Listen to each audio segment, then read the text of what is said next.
Hey, fairy grasshoppers, it's Bridgette. Nice to see you. Oh my goodness. Okay, so I am outside. It's really hot. We're in a hot streak here, and I like it. Yay! It's really early in the morning, though. It's still before 8 o'clock. I think that's kind of early. It seems like it in the summer anyway. And I did my walk today. Got up early and got that in. This video is a vlog, by the way. If you didn't happen to read the title, it's definitely a vlog. I want to do a little bit of a talk about the new moon energies because that's what we're on right now. That's what you'll be feeling into if you're watching this in a timely fashion. And if you're not, you can catch up with the energy. The next go around of the new moon. It's a little bit buggy out here. Like I noticed when I was walking down from the top deck, I'm like, oh, there's little bugs that are like jumping off, like, get out of here. And I'm like, already? Because we've had such warm weather, so there's a little more bugs. So if I'm like this, that's why it happens. I don't have any bug spray on right now. I did make some coffee this morning. I am really into iced coffee right now. This is iced with almond milk. It's good, good, good, good, good, good. And here is my mug this morning.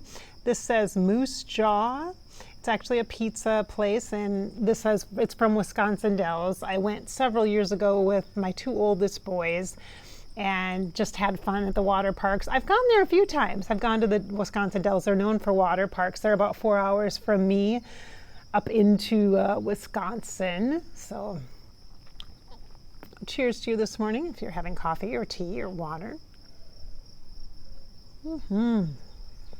All right, so new moon, let's talk about this energy of the new moon. So I said this was a vlog, so let's do the vloggy part too. I got a clearing session yesterday with one of my friends that does healing work, and I should say one of my peers, because when I say one of my friends, I make it sound really casual, don't I? Make it sound casual, like I just call somebody up and say, hey, can you work on me and do healing? Yeah, no, that's not how it works. With me and the network of people that I work with, we're colleagues and we're peers and we pay each other for our services. And that's a really important piece to note, I think, that the caliber of the commitment is different when you pay for the services that you receive. Very different. And that is, I think, in part because the source of the person that is channeling or sharing or acting as the vessel or serving as the conduit for the energy is very confident and connected and really in the process and not coming from a place of, well, I just want to try this. They're very solid in their purpose, very much knowing this is what I do, this is what I'm made for, that kind of a thing. So that's the kind of healer and clearing work that I had yesterday. And so in anticipation of the new moon energy, it was perfect timing to do that because new moon is about dreams and connecting back into your desires. And that's where I'm at. If you've been watching my videos and my vlogs here on Fairy Grasshopper in the summer of 2021, you know that I have a son that is graduated from high school and he's heading off to college. And right now, as I am out in the elements here, I brought some tissue because allergies. My nose is a little, All right, so we've got our tissues. All right, and I'm not sad right now. And if I was, that would be okay because, hey, we're friends, right? Like, I can be sad with you. It's totally fine. And it's part of the wholeness of who we are as emotions. And so I had some clearing work done, and I'll have to talk to you about that. Maybe I should do a video just about that and talk to you about that process. I will do that. Put it on the list. So why the new moon energy then? Why to harness that? Because I am at a place of an intersection point, an opportunity for change and shift. With me particularly, that change and shift energy for me personally is connected into my mother role, my motherhood role. And for the last many years, over a decade, I have been just very much, that has been my primary priority, is my family, and by being immersed as like a job, like managing the family, that has been a huge part of my motherhood role. It's like I took on motherhood like it was a career when I decided to leave my day job and do my business part-time. When I was pregnant with my fourth child, I was like, yeah, okay, I can't keep up the pace of the corporate world, and was ready for a change and ready to really shift my priorities and double down on my family motherhood energy. Now, that's not to say that people who work, women that work and have families are, have different priorities. I am not saying that, because I am very much from the mindset of being a career woman, and I really thought that I didn't know I'd have kids. I thought maybe I'd have one or two, and I never expected to be a stay-at-home mother or to be in the situation that I'm in where I wanted, where things shifted for me. My purpose, or my focus of my purposes, my multiple purposes, because we all have many, but she really shifted after my divorce, and even more so, it got much more clear. And that would have been over, gosh, like 10, 15, 50, like a long time ago, quite some time ago.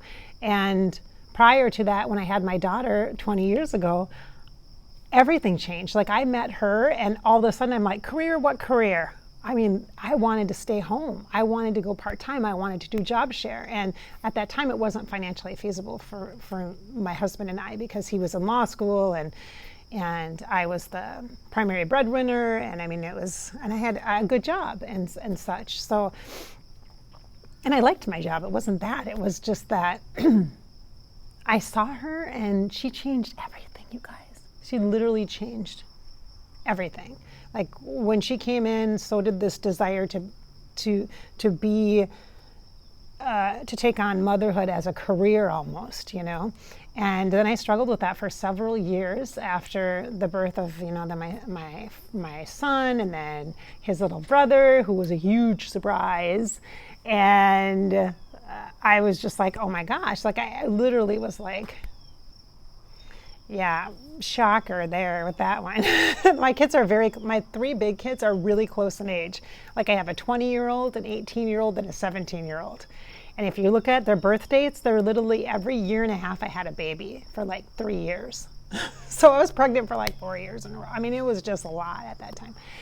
And like, when I'm going to do something, I'm going to do it. I'm going to be an overachiever, clearly. Even my body is like, hey, you're built for motherhood. Have babies. Okay, kind of thing. I was like, what? Whoa. So after my third was born, I then did change my work schedule, shifted into a different role where I could work 4 days a week. I actually worked 9-hour days, but I worked 4 days a week, and then was able to be off one of the days so that I could be home a little bit more. So it was kind of a compromise my first husband and I kind of came to. And I really just wanted to go part-time, or, I didn't want my kids to be, I wanted to be with my kids and raising my kids and having experiences with my kids. I didn't want the daycare people to be the ones that got to see the giggles when they read, Brown Bear, or push them on the swings every day, or even just hang out with them at lunch, or cuddle them for nap time. Like, I wanted to do that, and I felt like I was missing all this stuff, this time. I actually went back to work 6 weeks after my daughter was born, and she was in the NICU, the NICU unit, because she had trouble breathing when she was born. She only stayed at the hospital for about a week after, so we're very fortunate. She was able to go home and all that, but then not even 5 weeks after that, I had to go back to work. I went back to work full time. So that was awful and very traumatic for me. My first child, my first baby, and then all of a sudden she rocked my world and changed everything. So my priorities, my purpose as a mother became something I embraced. And I have had struggled for some time of how to balance my priority, and it's hard to say priorities, because priorities feels like something you should do. How about I say my focus? Because priorities and purpose, it's a little tricky. Priorities feels like the brain, and purpose feels like the soul. So let's pick something in between. Let's pick focus. I'm going to try to use that. My focus, or my primary focus, was really conflicted because I felt like work was really important. I worked so hard to get through college, and really, I really struggled financially in college, and it was a big deal for me to be there and to stay there, and I did it on my own. I feel like, I had some support of my grandparents and things, and just there's a lot there to unpack, but I worked really hard to have the career that I had, and I wanted the career because the education to me was the key to the career, which would give me stability and financial security for my family for the future, and I wouldn't have to worry about like trying to pay the bills or keeping the electricity on or having to sell stuff to pay the rent. Like that's what I had to do in college. I had to sell things, like sell my bike. And I'm like, I needed my bike because I didn't have a car because I didn't have the money for that.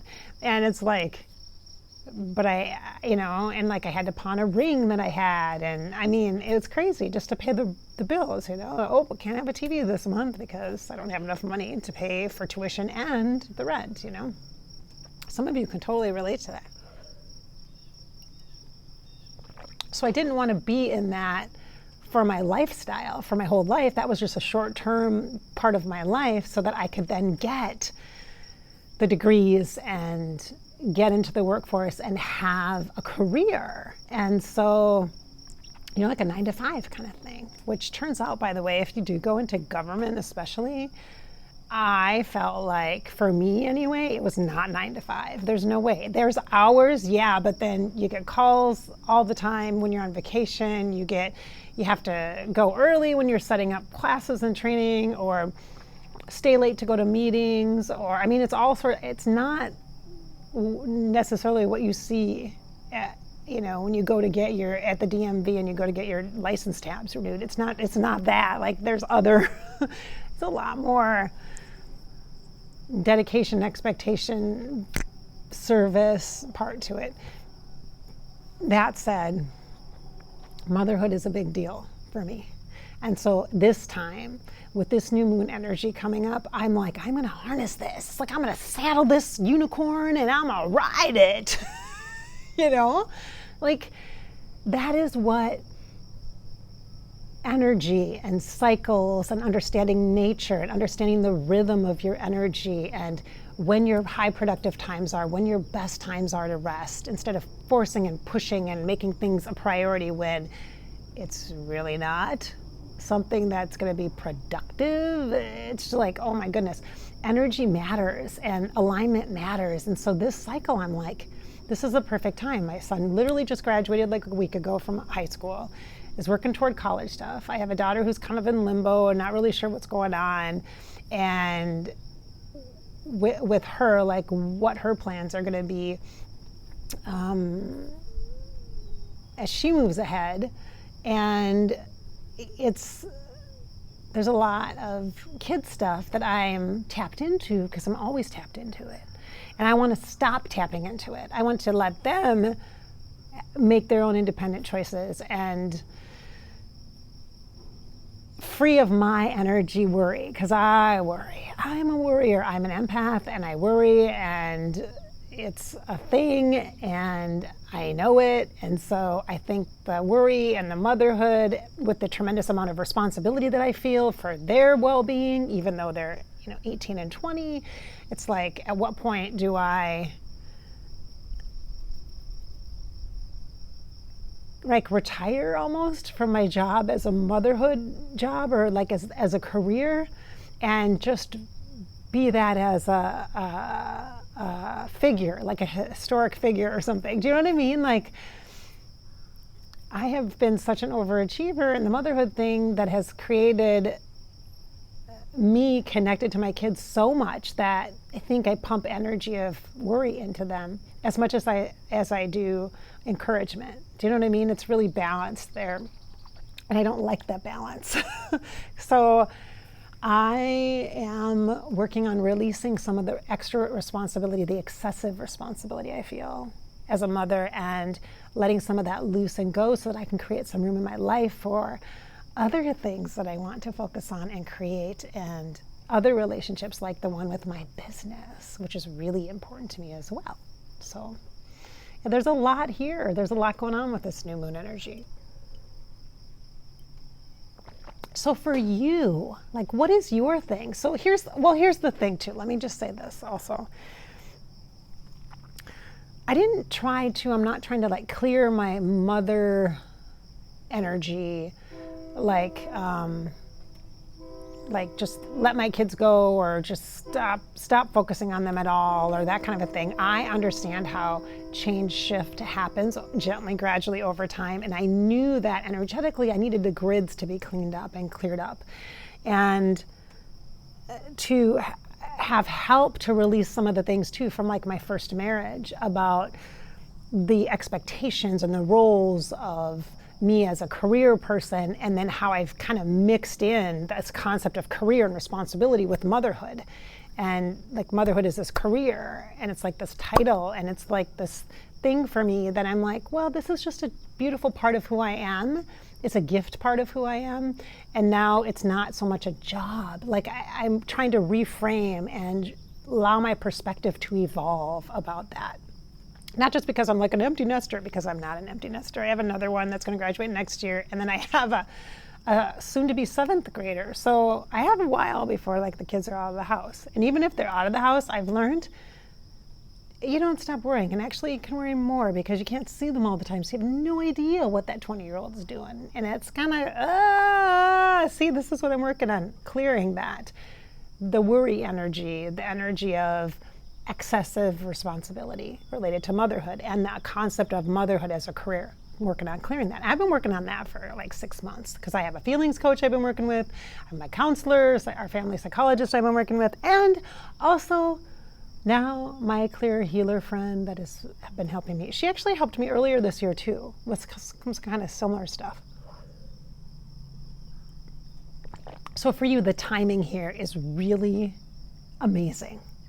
We are in a retrograde, which if you know anything about astrology, aside from like the stereotypical stuff that people share on Facebook about retrograde, it really is a re-stuff. So it's like a restock, regenerate, review, release, reflect. It's really a time to kind of pause and look at things that you want to clear or get rid of, and also maybe review some things, like look into something a little deeper so that you can have a different level of understanding.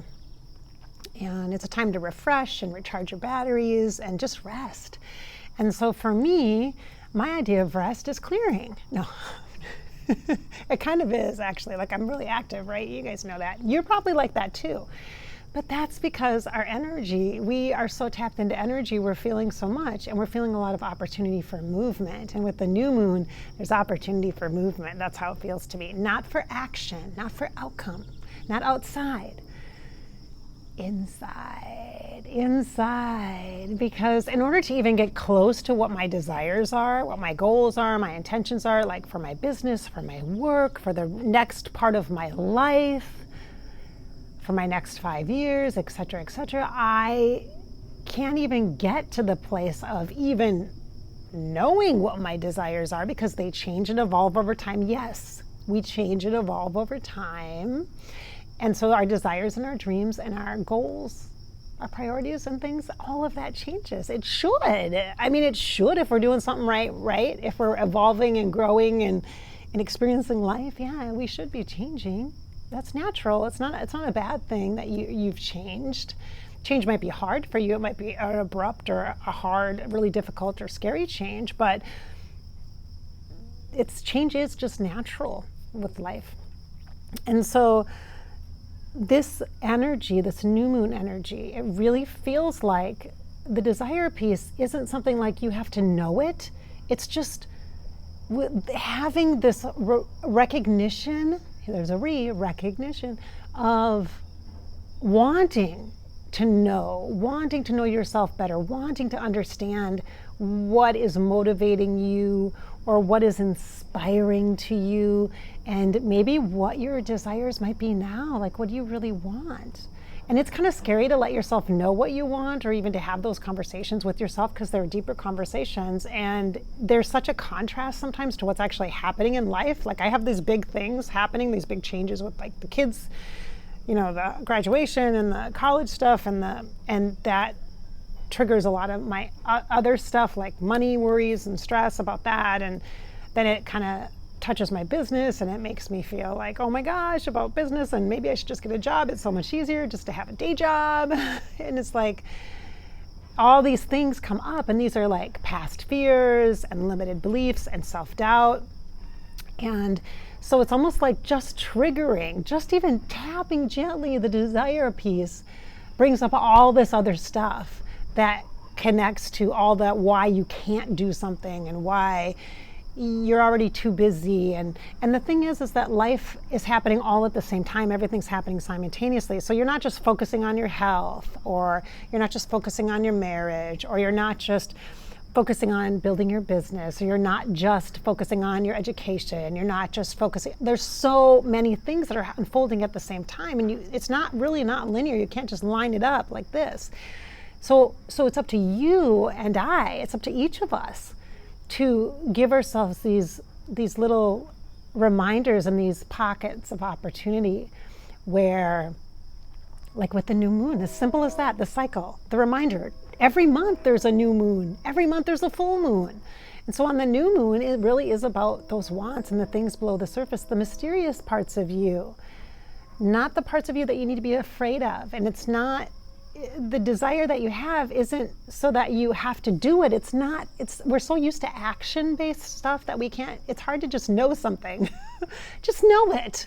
Just let yourself know it. I've been letting myself, in my journal, I've been feeling into this dreamy stuff because it is really hard for me to connect to my deepest desires about my business. And because I think the deepest desires about my life and wanting to be able to really know me and let me lead, not me as a mother, not me as a wife, not me as a YouTuber, not me as a YouTuber on this channel, or as me and a YouTuber on this channel, or as me as just a psychic, or me as just a life coach, or me as just a sister, or just a friend, or just a, there's all these different things. And so it feels as though this is just the prime opportunity it's just a reminder that there's cycles, and the new moon gives us that just opportunity to kind of recognize that even if you want this, like, oh, I really want a new house or something like that, whatever your this thing is that you want to manifest or create or what have you, underneath that and over here, those dreams and desires are really the pieces that are going to help to fuel, motivate, and inspire this happening. It's not direct. It's not like A plus B equals C. It's not like that. It's rhythmic and cyclical and patterned, but it's not like the old structures that we're used to as far as manifesting or making things happen or setting a goal and making a project plan. And because there's all sorts of other factors, and those other factors are, what do we really want? What do we really want? And that can be scary because it feels like if you know what you really want, then you need to do it. You need to take action, but you don't. I'm trying to tell you, on the new moon, it's not about action. The new moon is much more quiet. That's why you don't see it. It's more mysterious. It's more dreamy. So no pressure, no pressure, no pressure. All of this is on purpose. Yeah.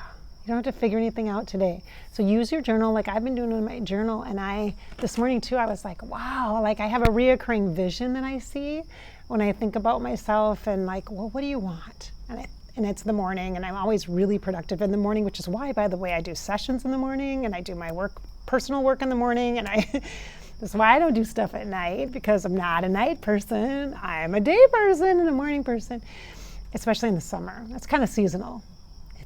Cyclical, it's patterned, just like your energy. And so I was writing in my journal, and I have this kind of reoccurring image of when I say, well, what do you want? I think about like my mornings, and I want a balcony and I want a beautiful view of nature. And most of the time when I see the vision, it is like at the ocean. I mean, it's not just like a river. If it is a river or a lake, it's really big, but there's sandy beach and the water is really light blue and it's beautiful. And it's a little bit greeny blue too. So it kind of looks like the ocean, I don't know. And it's funny because I've never actually been to, that I can remember, one time, maybe in Florida, I was at a hotel where you could kind of see the ocean, but it wasn't like your balcony was right. It was like a crooked kind of view kind of thing. I could kind of see the ocean over there. But I've never actually been in like a hotel or an Airbnb or condo or anything like that where I'm right there overlooking the ocean. And I think I might need to do that. I think that might need to be an experience I need to have, because I always visualize that. It was just so, I'm like, well, but I never do that. And I never think, oh, I really want that. I never think that. But the balcony thing is a reoccurring theme, because I want to have that view, that little kind of, I'm up above a little bit. I have a little different view. I can just see, So interesting, isn't it? So there's a whole lot to unpack in that about dreams and desires, because the water represents flow and abundance and divine feminine, especially if it's the energy of the ocean, and the color of the water, that turquoise or kind of topazy color that I usually see in that those light blues. So the energy of the colors matters, and it's connected to my throat chakra and my voice, and using my voice, and how that's a piece, a desire that I have to do, that I want, and part of my purpose. And I mean, there's so much that comes from this. So just that little snapshot, that's enough to connect in the new moon energy with a desire. That's just the start. Desire is not the outcome or the end point, and it's not marching orders. It's not a to-do. It's just an invitation. Just an invitation for vacation. I have my I Love Vacay shirt on. I totally feel like vacation in the summer here. I just love it. My water bottle, I have my Minnie Mouse water bottle, and I have my Moose Jaw, Wisconsin. Maybe I'm trying to manifest subconsciously vacation. Maybe that's a desire. Maybe, do you think? All right, so blog and new moon energy convo, sharing how this works, how this connection, how it works. Hey, thanks so much for watching, Fairy Grasshopper. Thanks for hanging in here with me on the vlogs. I love to have conversations with you. I love to just chat with you. I literally feel like we're sitting out in my backyard and we're just talking about stuff. Like cool, psychic, intuitive, universal stuff. I hope that I've inspired your spirit today and filled you with some hope. Remember, the purpose is always is to encourage you to live your life. It's your life after all, so you've got to live it. Just live it. Thanks for watching. Have a great day.